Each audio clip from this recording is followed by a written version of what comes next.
Hey guys, Miles here. This is part two of our UV texture mapping phase of the project in Maya.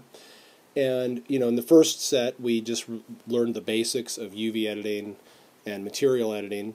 And now in this phase of the project, we're going to work into texturing fully 3D objects here, moving beyond that plane. We're also going to make our first texture in Photoshop, and we'll show some kind of basic techniques for preparing a texture in Photoshop so that it works well for your 3D objects.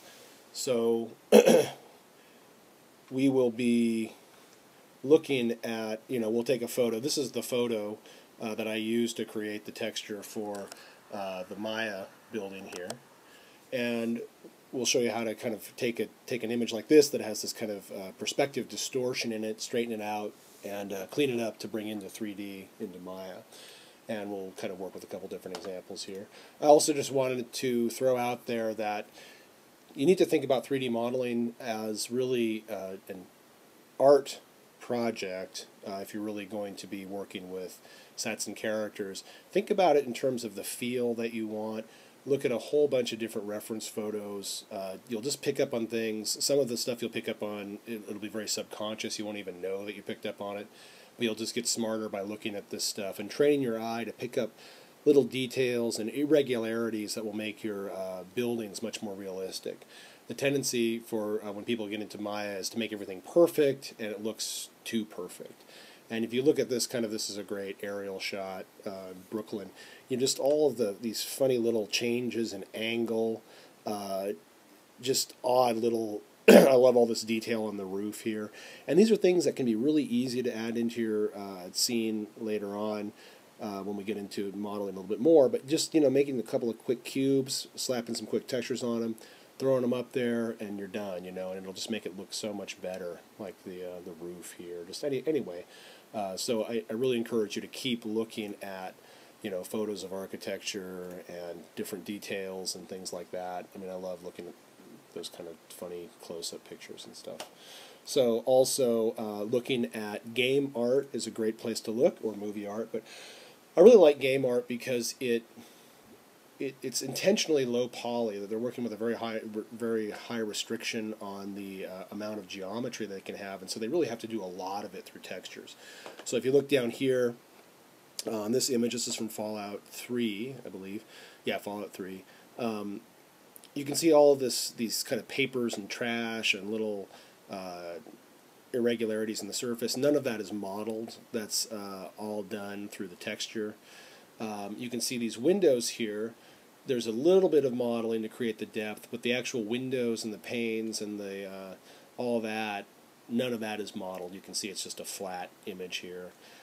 Same with this awning here. There's no actual modeling there. It's just projected out, but then that's the only modeling, and then the actual little grooves, indentations, scratches, all that is done through textures, and obviously the bricks are not modeled, though they did maybe do a little bit. Looks pretty simple. But you'll pick up a lot because you'll learn about what kind of what the priorities are to model. Like they did model through a little bit of these entablature kind of things sticking out. But all of this architectural detail up here, the ornament, none of that is modeled. It's not actually polygoned out. It's just all done through projecting a detailed texture onto a flat surface. And that's really going to be the focus of today's tutorial. Just another one you can see, this is a good example, where all of these windows here, none of the windows are modeled at all. It's just a flat face that has this texture projected onto it here. All of these details can be nicely done through texture mapping. And so you save the modeling really for the big details, the big forms here, and then maybe go in and occasionally break it up, cut it up, in this case in the wrecked out building. We might get into this use of an alpha attribute in materials to create these transparent planes without modeling at all, which is kind of a nice trick, but that might be a little bit later. So anyway, that's an overview of where we're going with this.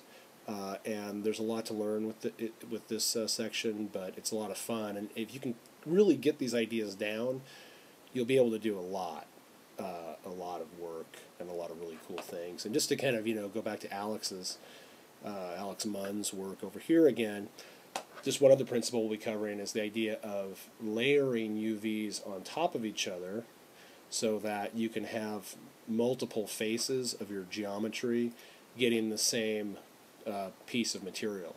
So he doesn't have, I don't know how many facets there are in this dome, let's say 6, 8. He doesn't have 8 different versions of this texture. It's the exact same texture, which if you look here you can see it's tiled. The exact same texture repeated 8 times around, which is definitely good enough for that kind of a model. And same thing here, where this texture gets repeated. And the UVs, you can just stack them on top of each other, and we'll show how that works too. So that's just another kind of cool technique.